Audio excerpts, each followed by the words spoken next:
I absolutely loved Wonka, and I just left the theater with the biggest smile on my face. And Oh. we've seen such a great response and the legs it had at the box office.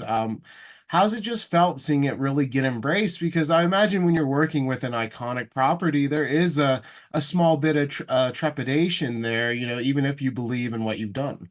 Yeah, I mean, a huge amount of trepidation, and it's obviously a sort of something like this, which has existed for so many different people in so many different ways, and it's sort of part of their childhood. You sort of go, you develop very strong feelings about who a character is or what the world is, and they're not always going to chime exactly with mine. You know, people have come to it and read it in a different way, or seen a different movie that was a sort of different take, and just read it in a different way. And it's kind of it's nerve-wracking putting something out there and going, well, this is kind of who I think Willy Wonka is, and this is the world he lives in, and I hope you come along for the ride.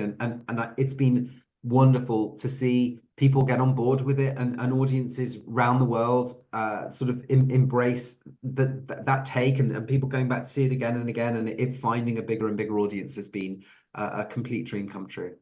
And I wanted to ask about the balloon scene at the end of For a Moment because Hmm. it's just like the definition of movie magic. I just get that Oh. feeling from it. And can you speak to that sequence because like it's not only just a visual highlight, but it's also such an emotional highlight where you see, the two characters really bonding and coming together.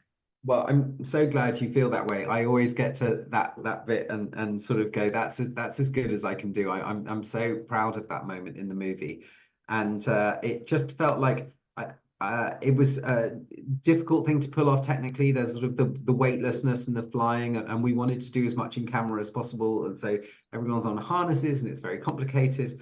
But I just found the music so beautiful and the choreography so lovely. And I love it. For me, it's one of the moments of the movie where you're not quite sure if you've gone into a kind of how they're feeling kind of magical realist moment or if it's really happening. And that felt so lovely to me and very kind of germane to what Roald Dahl would do. He would love to sort of throw in these kind of flight of fancy moments where you're not quite sure if it's actually happening or it's just how the characters are feeling. And I was sort of really pleased because people sort of just watch it and sort of accept it as something that's now happening. So yeah, I very, very proud of that moment indeed. And this movie is such a great showcase for Timothy and just his complete range because, he's endlessly charming. He's funny when he needs to be, shows his musical chops. But, there's also a lot of emotion in this. So, what was it about him as an actor just made you know that he could cover this whole gamut?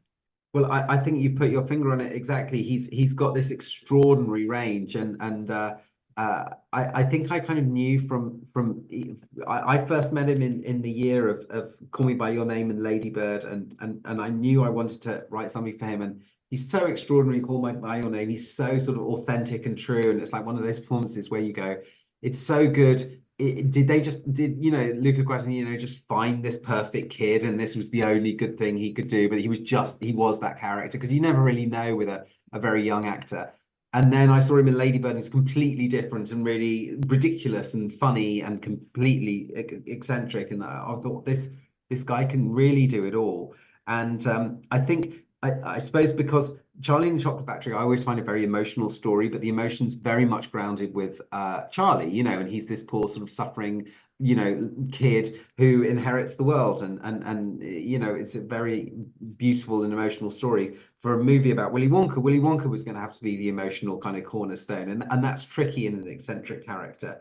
And I think so. We really needed somebody who could do that gamut of kind of eccentricity, but emotional authenticity, and comedy, or and singing and dancing. I mean, it's a very, very small list of people who could do that, and he was my dream.